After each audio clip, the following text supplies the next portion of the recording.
we were pushing to have them finished for the festival on the following day. So I was in there sewing, and then somebody came running in shouting and screaming, "There's a big fire." It was right next door, some sort of sewing facility also, I think. There were a lot of people on the top story that were working there, ladies. And it turns out the whole building was on fire, and they were trapped on the top floor. So everyone was trying to decide what to do. They're all screaming and shouting, "What can we do?" And I think it was me that might have suggested, take this canopy. So we took the canopy, which was made of ripstop nylon, very strong, and we took it out, and the men, there's a large number of men there, devotees, and they held it a few feet off the ground, taut as they could make it, and told the women, "Jump." And at first they didn't want to. But when the flames started whipping out the window and the smoke was coming and they just couldn't take the fire any longer, then one by one they started jumping. And they all jumped successfully. And as one jumped and landed, then they would tighten up the canopy again and another would jump. Then the last one to jump, who was the most fearful, she was a pregnant lady. And when she finally jumped, at that time, the canopy gave way and split where the seam was. But however, she was fine. She survived that jump, and the baby survived also. So I was glad to see everyone was safe and sound, but I immediately started thinking, aha, how can we use this for publicity? So I suggested someone go and call the press quickly. And we got the papers, newspapers there, and we explained what had happened. So that in the following morning's newspaper, headline news was, "Hare Krishna heroes save ladies from fire," or something like that. And they showed it to Prabhupada, and he was extremely pleased. And it was very good advertising for the Rath Yatra, because we're on the front page the very day of the Rath Yatra festival, so we had a huge crowd that year. The irony surrounding the whole town hall engagement and the Rath Yatra festival was that the people that were issuing us thousands and thousands of dollars worth of tickets for chanting, dancing in the streets and distributing Srila Prabhupada's books in the streets were the same people that we had to go to get the permits to conduct the Rath Yatra festival. So I remember when I first had to go there to the Melbourne City Council, big, dark oak draped council room with 30 or 40 of these city councilmen sitting around the table, and I walked in with my shaved head and my dhoti and had to convince them that they should allow us to have the Rath Yatra festival. So when I walked in, he had this big pile of tickets on his on the table. And the head of the city council, the mayor of the city, said, "Well, what are we going to do about all these tickets here?" And I convinced him, well, Krishna convinced him, that they should not let these unpaid tickets have a bearing on their opinion whether they should give us the Rath Yatra permit or not. And I remember thinking to myself, looking at the mayor's chest and saying that, "Krishna, you are in his heart. Inside his chest is his heart, and inside his heart you are there. And if you want to allow us to have this Rath Yatra festival, then you will instruct him from within that he should allow us to have this." So the mayor was very flamboyant. He said, "Just tell me one reason why I should allow you to have this festival, seeing that you have flaunted, you have snubbed us by not paying one single ticket that we have issued to you, which is thousands and thousands of dollars. Why should we give you the permission to parade through our streets?" And I looked at the council, and I knew the egalitarian sentiment of the Australians. They always wanted to give people a fair chance, because the history of Australia is that they were subjugated by the Britishers. The prison colonies were started there, and they were always for the common man. So I looked at the mayor, and I used one of the Australian idiomatic expressions. I said, "Well, just, can you give us a fair go? That's all we're asking for, is a fair go." And the mayor looked around, and he didn't want to be the one to say that he wasn't going to give someone a fair go. And he looked at the members of the council, and he said, "All right, we'll give you a fair go." And he stamped the permit, and we got the permit to have the Rath Yatra. So the same people that were giving us tickets had to give us the permits, and Krishna arranged it in such a way that they didn't hold it against us.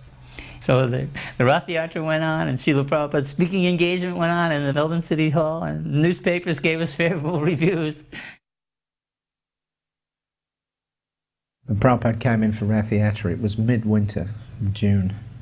That was partly because he had told Madhavisa, if you become the #1 book distributors in the world, then I'll come. And so we did, actually. He organised the BBT party, and Australia was consistently at the top of the book distribution ratings, even though we were just a tiny yatra at that time, maybe about 50 or 60 devotees in the whole country. But Prabhupada kept his word, and he came in '74. It was in the middle of the Melbourne winter. It was very, very cold. It was about, probably that day was about 12 degrees. Prabhupada came and joined us about halfway through the parade in Collins Street. And of course, when Prabhupada arrived in the actual parade, the devotees were in ecstasy. And in front of the Rath Yatra cart, we had this big diorama of Lord Chaitanya, big golden diorama. He was about 14 feet high. He was following in front of the Rath cart, and we were walking in front of Lord Chaitanya. And every now and again, Prabhupada would stop, and he would turn around and he would just look at Lord Chaitanya in complete ecstasy. Right? Then he would look at Lord Jagannath. And you see in these shots, he's very, very happy. And then he would turn around and he would walk again. And then Prabhupada walked for about 2 miles. So this Rath Yatra was quite astounding for us. And although it was a very, very cold day and there weren't so many people in the streets or actually following the procession, it was so potent and so powerful. It was as though Srila Prabhupada had conquered the whole of Melbourne. It was like he was the king of the whole of Melbourne. Everything stopped for Srila Prabhupada, right? And look how much ecstasy is in there, right? And the devotees all present felt that like this was the centre of the universe, because Srila Prabhupada was there and Lord Chaitanya was there and Lord Jagannath was there. So it was a very, very ecstatic program. I remember that Bhai Bhabhi had stumbled upon a technique called anodization, where she made breastplates and armlets for the deities, Jagannath, Subhadra, Balaram, out of foam, and then you submerge them in a solution which would make them shine like silver, shine like gold. And so we'd bedeck Lord Jagannath and Balaram with these wonderful warrior-like breastplates, and I think there were even Kshatriya turbans and armlets on them. They just looked gorgeous.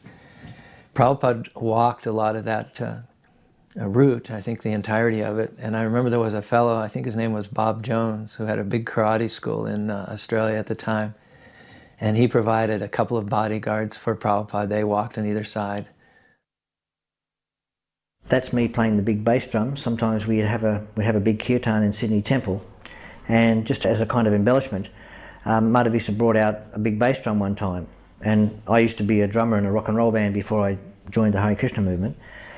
So I would put on the bass drum, and it would kind of give a bit of an extra thump, a bit of an extra impetus to the kirtan.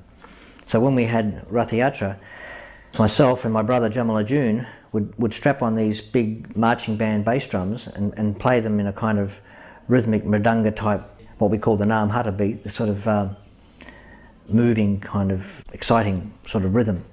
And it would add a new dimension to the kirtan and to the Rath Yatra parade. It was very nice to see Srila Prabhupada coming off the Rath cart and actually walking in the Rath Yatra procession with us.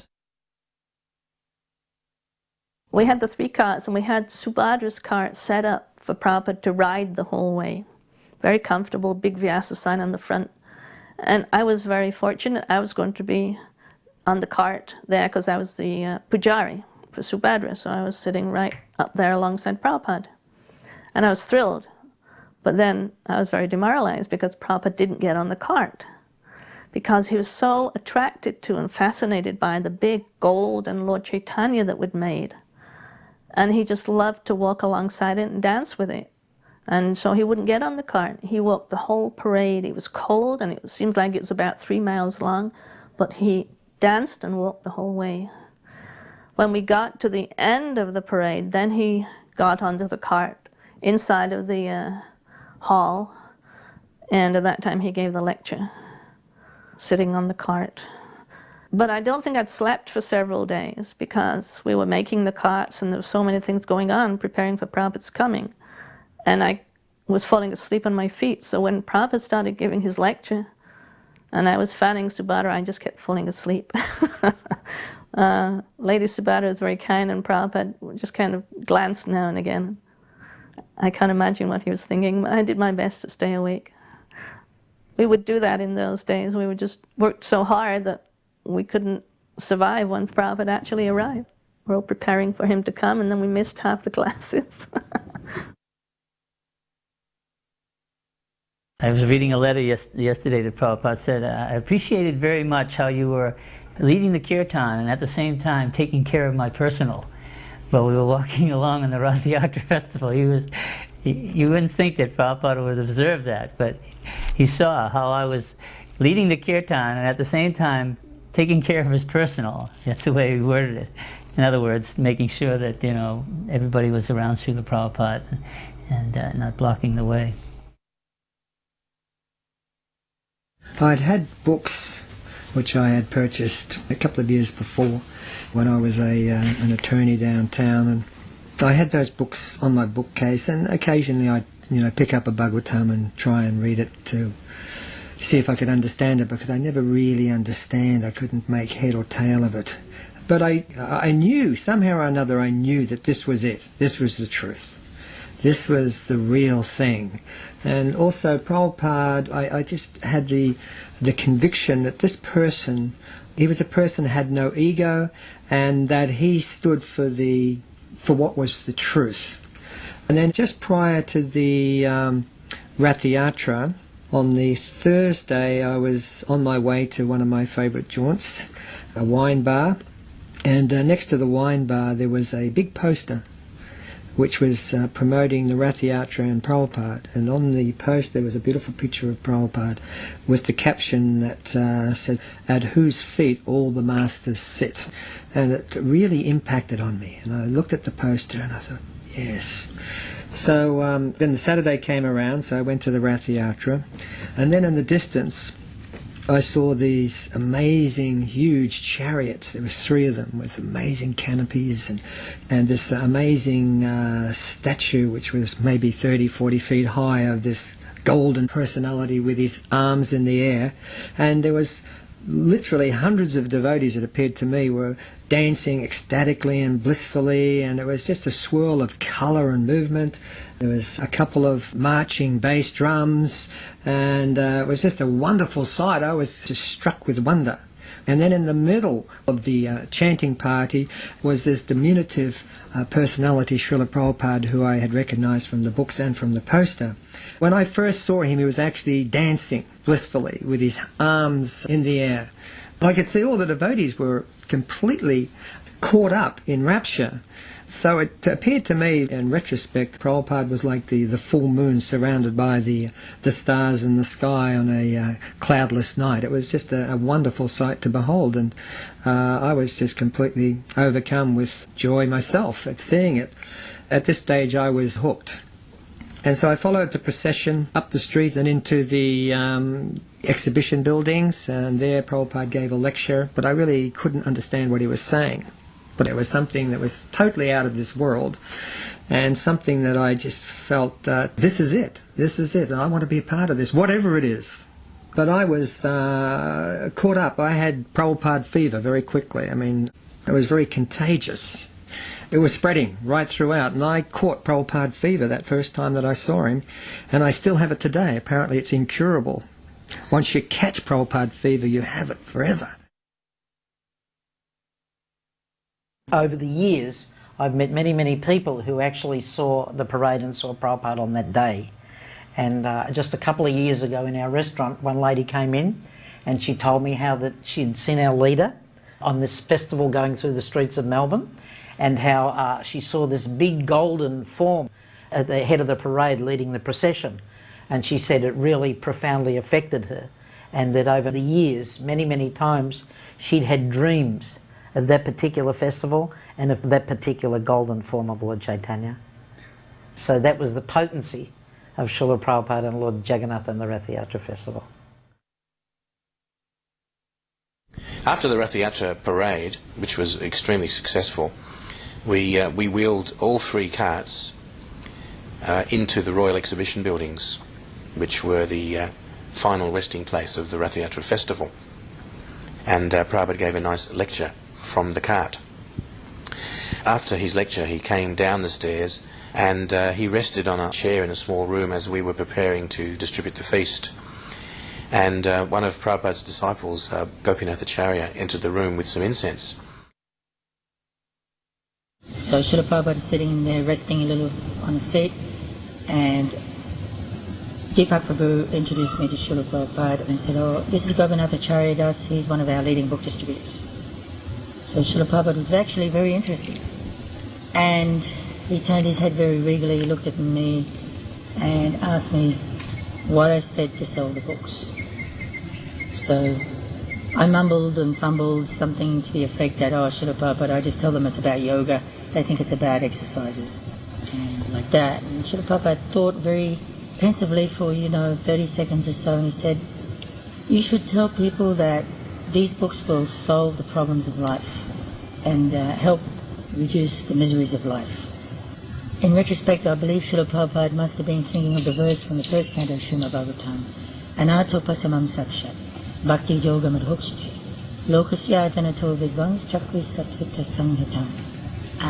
The material miseries of the living entity, which is superfluous to him, can be directly mitigated by the linking process of devotional service. But the mass of people do not know this, and therefore the learned Vyasadeva compiled the Srimad Bhagavatam. So I felt very blessed to be privy to Srila Prabhupada's personal instruction what to say to distribute his books. Unfortunately, I hadn't been able to introduce that kind of presentation on the street when we were selling books for many years. But later on, when we were selling Srila Prabhupada's sets of books, that proved to be very successful. People warm up to that. Actually, everyone is suffering. And Srila Prabhupada's real business was to somehow or another give people some happiness through Krishna Consciousness. So then he began to speak about the prediction in the Chaitanya Bhagavat, Prativite Atejato Nagaradigram, Savachapachaho Monam, that Lord Chaitanya's name would be heard in every town and village. So Srila Prabhupada went on to say that this means that there will be a Radha Krishna temple in every town and village, with at least 6 brahmanas who worship the deity. The next day I was told that there was a big program down at Ormond Hall. I used to go to Ormond Hall back in the mid-60s when I was a jazzer, and jazz bands used to play down there, and so it was one of the joints that we used to frequent. And so I went to Ormond Hall and I walked in, and there's this amazing kirtan going on. And Lord Chaitanya, there's once again that golden figure is in the middle of the room. And the devotees are just ecstatically dancing around. It was an ecstatic, a blissful kirtan. Once again we had those marching bass drums. I think there was about 3 of them. And the devotees were just wild with enthusiasm. And they were just dancing around like like Indians surrounding a wagon train, whooping, and it was just once again another amazing sight. By this time, after seeing Prabhupada and the devotees at Rath-Yatra, seeing Prabhupada gliding past me at the temple, and then seeing this wonderful sight at Ormond Hall, and then Prabhupada walking in and giving a lecture once again, I couldn't understand what he was saying. But by this time I was completely convinced that yes, I have to become a devotee. So virtually a couple of days after that, I moved into the temple, and a day after that I was out on the street selling incense and collecting donations.